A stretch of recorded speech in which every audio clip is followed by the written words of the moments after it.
I'm Sandy Babb, and welcome to my studio. I wanted to take a few minutes to talk to you about pressing and preserving plants and leaves.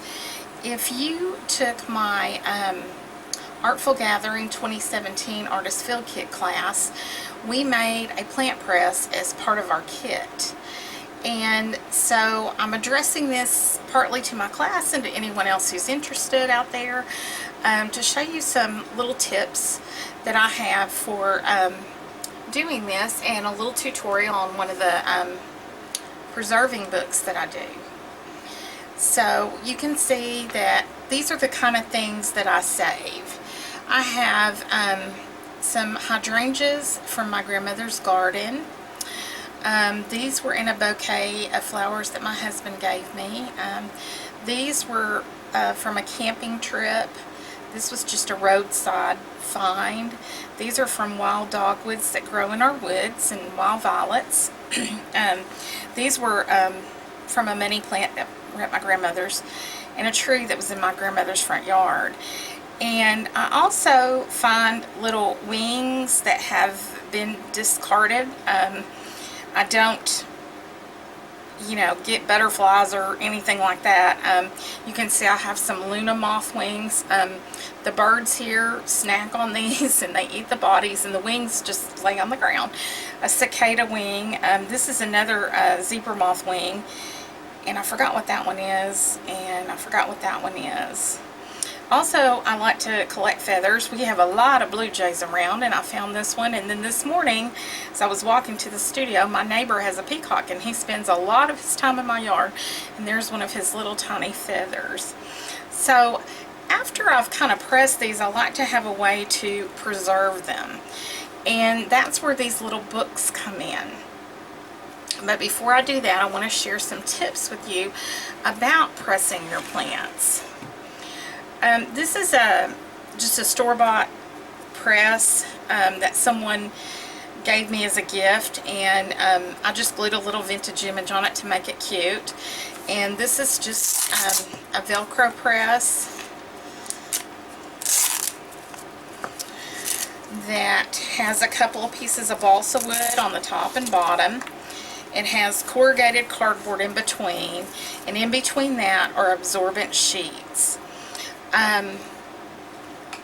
You want to use an absorbent paper in between to press your plants.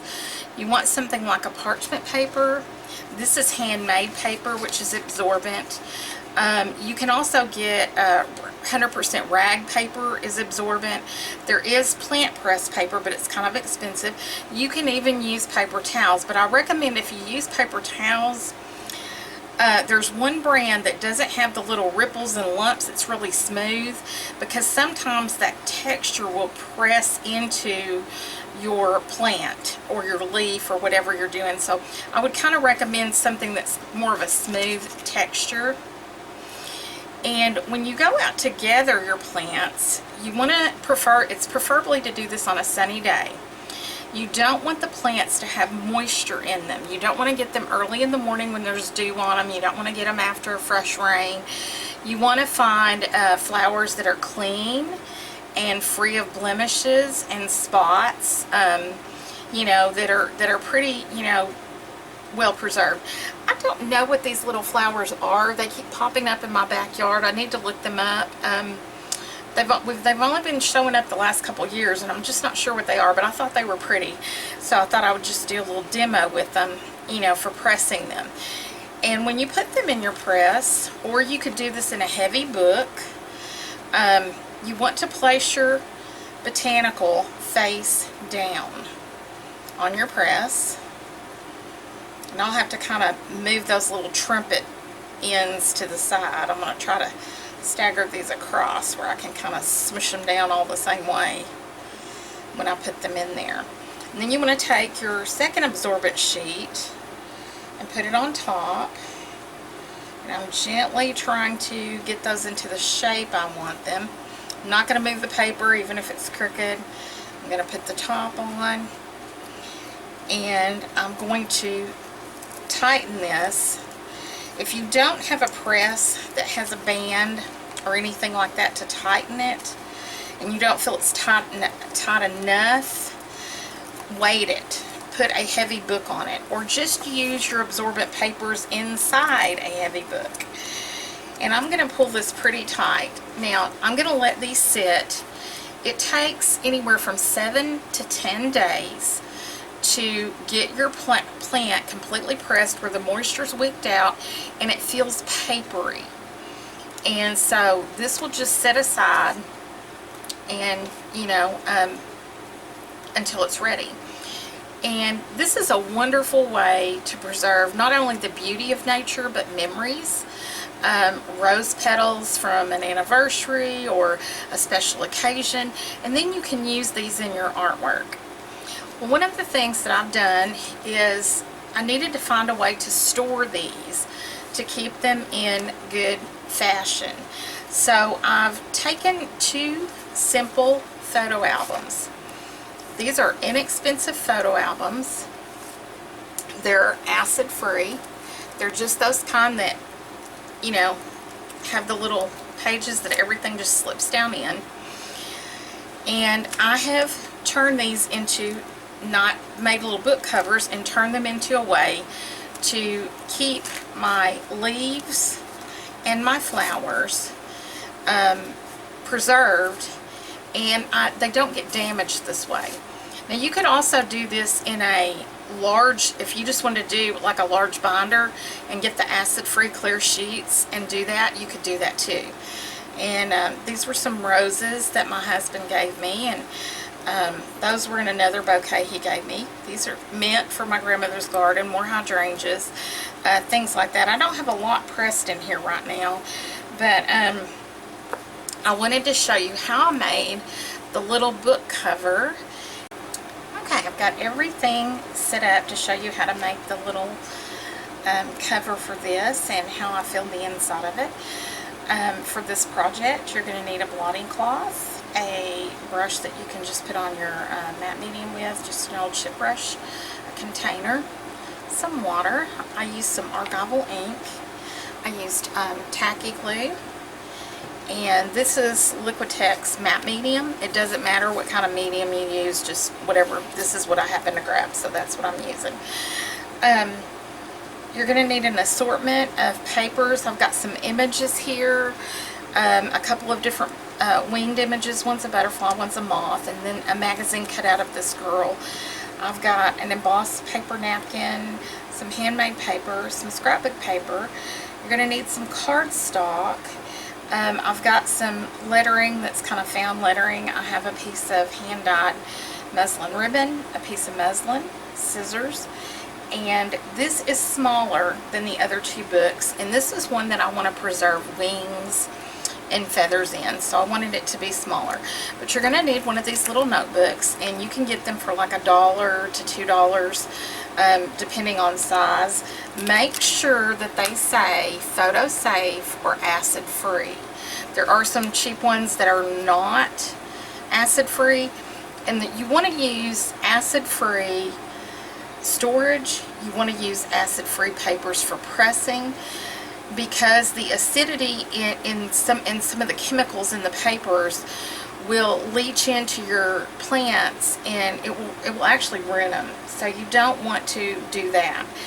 And any of your papers that you're using, like my cardstock that I actually place the items on, that is also acid free, which generally your scrapbook stuff most of the time now is, but just check that to be sure. So the first thing I did was take my little thing, and I'm not into the blue bling, and I'm just using a piece of muslin that has just been laundered, and it's thin, and I don't want to see that blue through there. So the first thing I did was take this and pull this little thing out. And I just flipped it over, because, if you want to see the blue or whatever through yours, it's fine. I cut myself 2 pieces of cardstock to go over it. Well, you know what? That is not cut the same size, is it?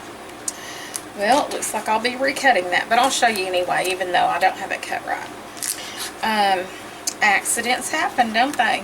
I swear I thought that was a 4x6, but the cover may be a little bit larger. So you're going to slip that back in there and just cover it with a piece of paper if you don't like the design. You could take it out, but I like the rigidity it gives the cover, so I'm just going to leave it.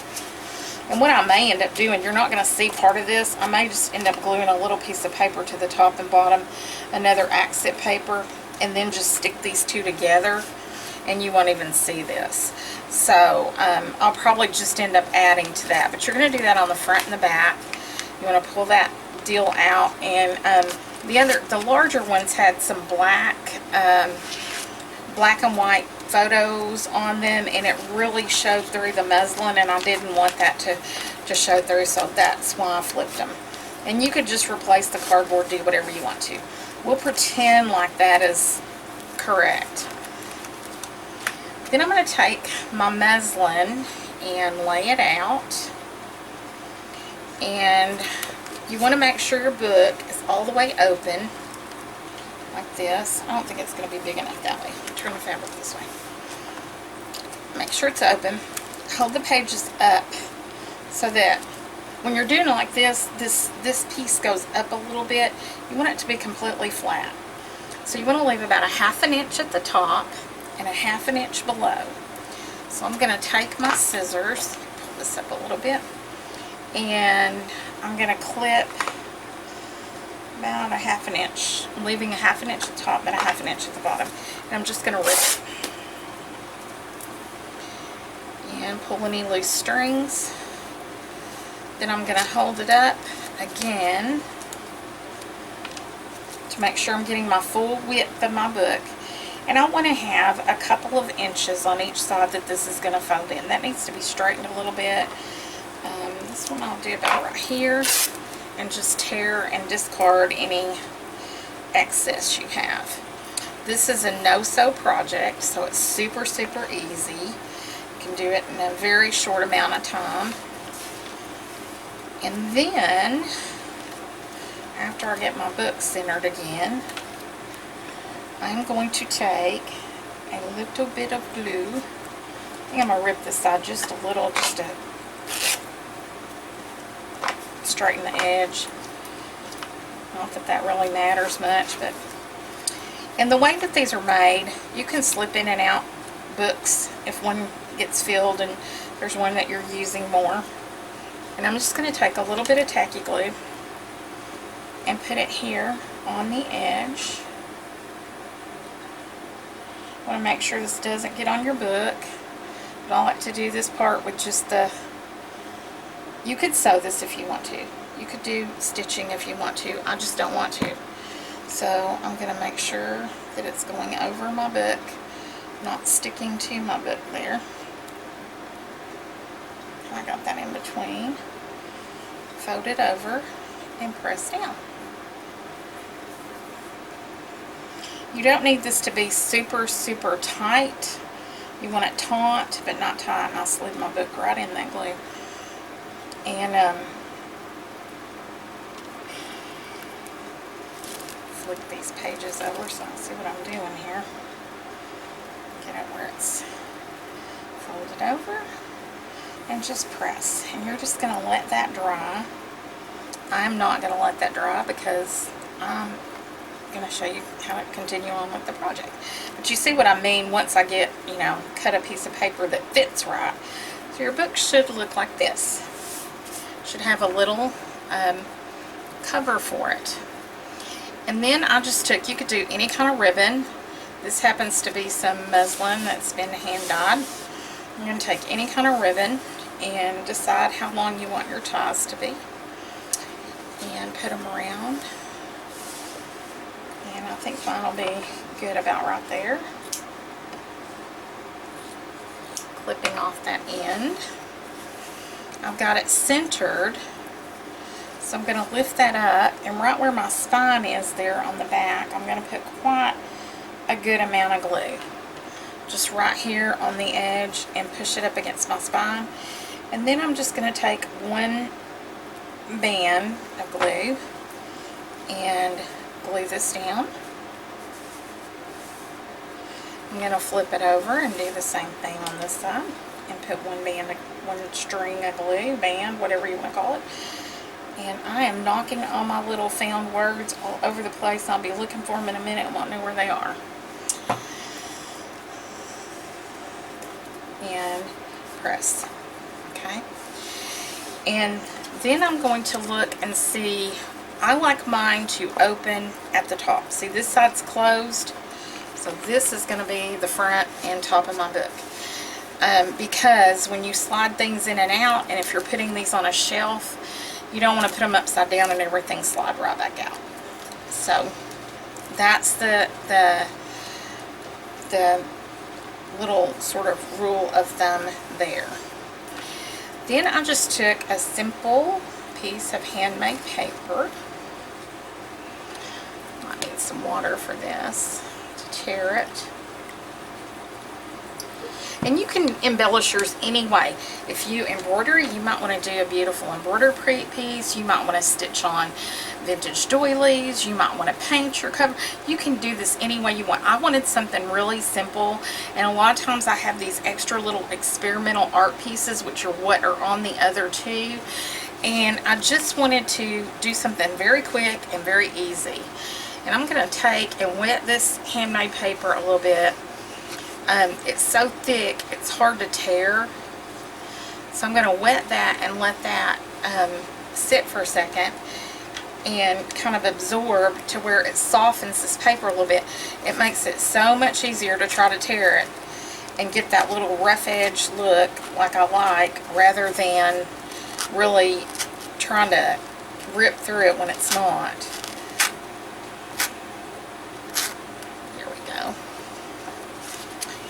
And let's see, I want to take it down to about here, so I'm going to just dab water along there. And I didn't do these, like I said, very fancy or anything. I wanted something that reflected what was in them, but it didn't have to be, you know, fine art. It didn't have to be, you know, the most beautiful whatever. That looks like a spider. I'm going to take that piece off. That was gross. Got a granddaddy long legs. Then I took my tacky glue and just glued this thing down. And I would maybe recommend you not wear a bracelet with a dangle while you're gluing. That didn't even occur to me. I just came out here to get filming and didn't change or anything, and so here I am. That may have to go. Okay. And I just simply press this down in place. And then I decided on my image. I decided I might want something behind the image. I may not want it on here. I was sort of thinking of using this little magazine image. I kind of like this. She's got this dress that's made of moss and lichen and bark and pine cones, and I just thought it was really kind of cool. And so I'm thinking I want to use this, and I was trying to decide if I want her to have extremely colorful wings or if I like the more subtle wing. And I think I'm leaning toward the subtle one. So I'm going to go ahead and cut out my wings to use with this. And these are actual moth wings. These are from a polyphemus that I found the wings in my yard, and I copied them, made a copy of them, and then these have been treated so that they're not going to, the paper's quite thick on them, and they'll work really great for this, and they won't be, you know, delicate enough that, you know, that they're going to tear just on regular paper. And I kind of want to give her a little whimsical kind of a wing. I'll probably end up inking the edge. And now I want to decide if she's going to just sit here in this is the background, or I thought about using, I'm going to tear a piece of this. This is actually just an embossed napkin, And I took the napkin, like this one, and just ran the ink pad over it. Whoops. Or threw the ink pad at it. Whichever works. I just ran it over it I liked it look viney, like something that would be outside. Green would have been pretty on there too. Green ink would have been pretty too. But this one is dry, so I think I'd rather work with it. It's kind of, I'm going to see if this is what I want for a background, or if I want a piece of, I might want a piece of scrapbook paper, or, you know, something else. I don't know.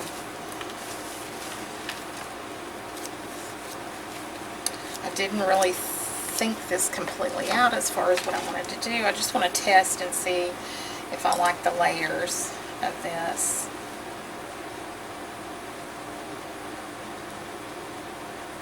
I don't mind that, but I kind of wish it had a little bit more orange in it. So I may end up using a little bit of a color, an ink, or something to give me some more color in this. Just want a little, kind of just a tattery piece.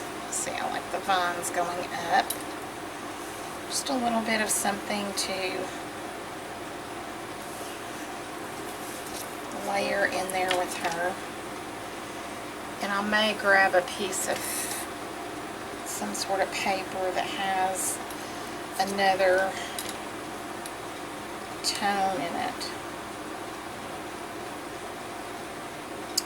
I'll see, I want her to be at the bottom to the side. Kind of get her wings placed. I don't know, but I like the wings over the hair, under the hair. How do I like them? Do I like the placement of the wings at all? Let's just try the colorful ones just to see.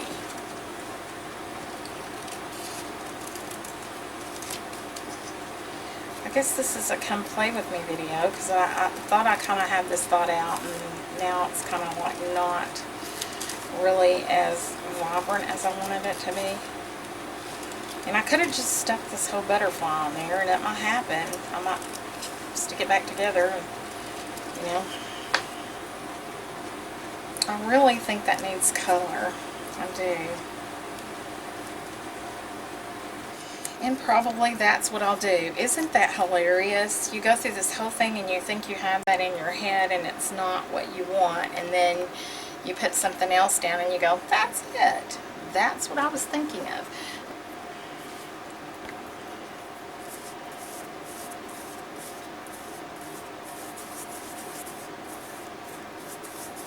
And I'm covering this whole thing because this is sealing this piece of paper. It's not just going to glue down my napkin, it's also sealing this whole paper. I'm stuck on a string. So I'm going to put my napkin down. I have never used that ink. I hope it didn't bleed. I just thought of that. I never used this. This is a new to me ink, this archival ink. I'm hoping it won't bleed if I just kind of tap lightly.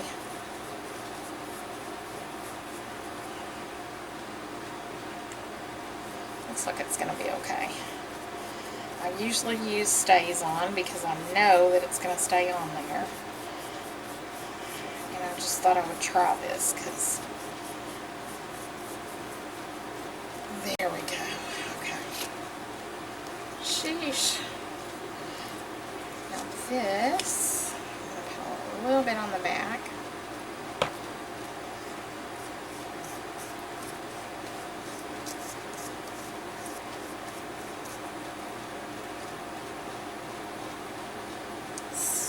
Put it down. Do the same for the other side. I just think that is so hilarious that I could have just cut out and glued on the butterfly. I just, for some reason, I had it in my mind that I was going to use that girl, and the project didn't want to use her. So, let's see, how is he together? His wings were right there. put him on there, smooth him out. Now, this was printed on my regular printer, and so it's not, I'm going to have to go very carefully when I put some, so my colors don't bleed. I can already tell that black wants to. I should have sprayed it with some fixative before I did it, but I think it'll be alright as long as I'm just real gentle. And you have to be very careful because you can see the ink's trying to bleed right there on the edge. You can't get it very wet at all. It's going to darken. You can see some of that ink's bleeding. But I really don't mind that. I don't mind him being like that at all. So then I've got my butterfly down. And I'll probably just take a pen once this is dry. Make sure everything's kind of coated. Let's see if I can find my found words, my found poetry over here. Where's the one about the wings? See, the Blue Velvet Mountains. This is not it. Yeah, this is one.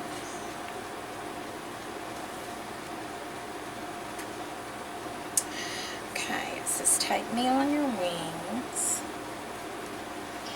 over the sea to the blue velvet mountains of those spectacular sunsets.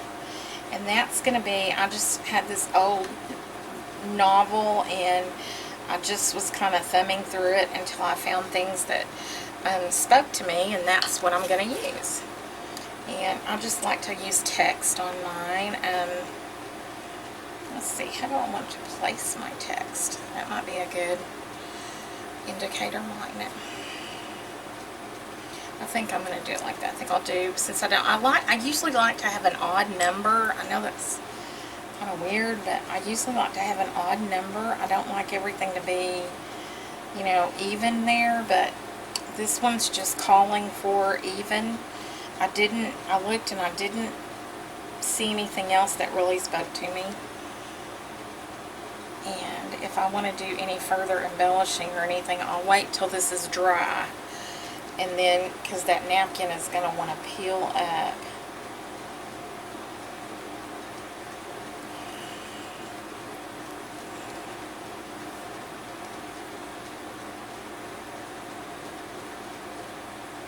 And I'll probably do a little outlining and inking and stuff. But like I said, that'll be after this is dry. And I'll probably stop and go ahead and dry it. Oop. Oh my, that's trying to tear. See if I can use the tip of my scissor to straighten that and press it, because I don't want to pull it back up if it's sticking on my fingers. I'll just press it down like that. I need to press that down too. All the ply of that napkin is going to need another coat of sealant once it gets done. I'm just going to blot a little bit of the extra glue. Lightly, and I have to do it very, very carefully because this napkin ply wants to come up.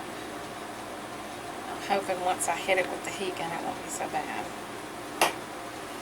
Okay, let me pause for just a second and dry this. Okay, that's pretty dry. Let me kind of zoom in a little bit so you can see it.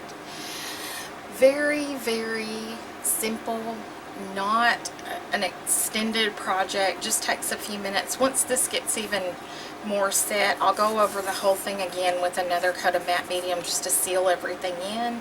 And if I want to do any inking lines or anything like that, but I'm going to let it completely dry.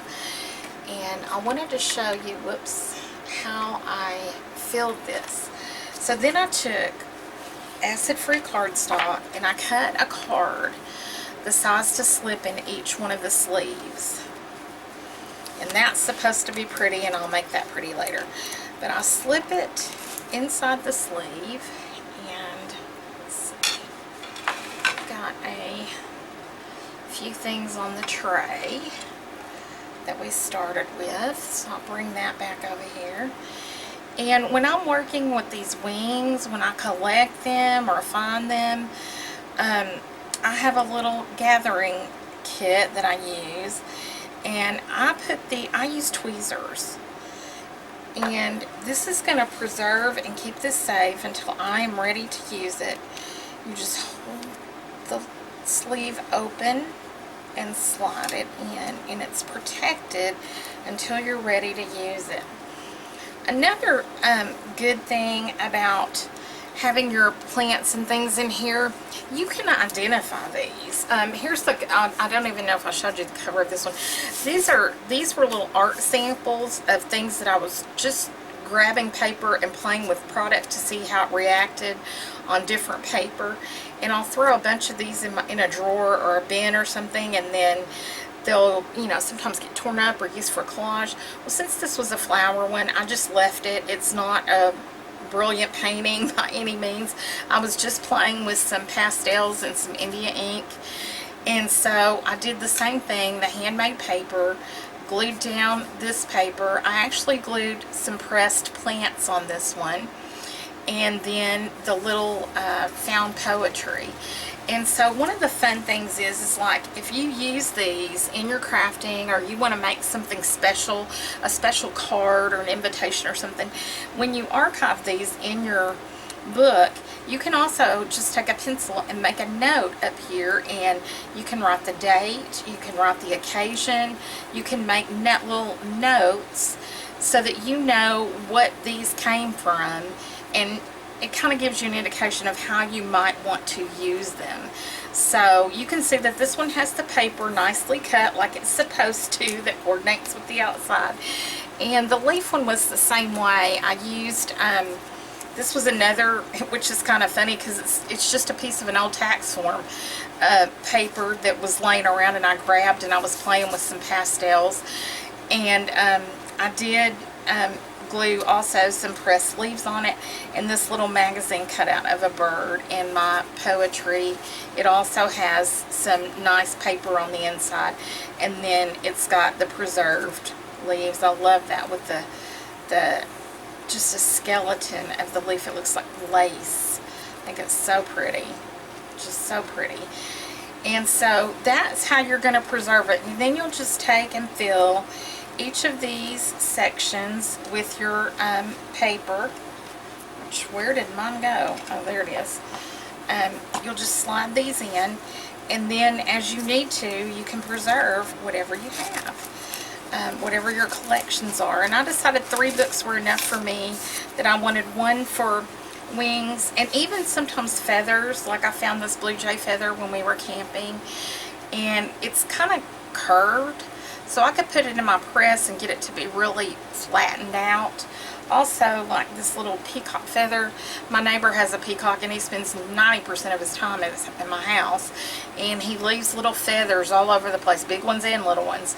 And they're kind of curved too, and I don't really want to go in and break that center piece, but if I put it in my press, it'll eventually kind of flatten that out. And then I can use that in artwork on little tags or something like that. So that's how you make your little press covers and store them. And it makes a really pretty view on your bookshelf or wherever you want to put yours. And that's what I wanted to share with you today.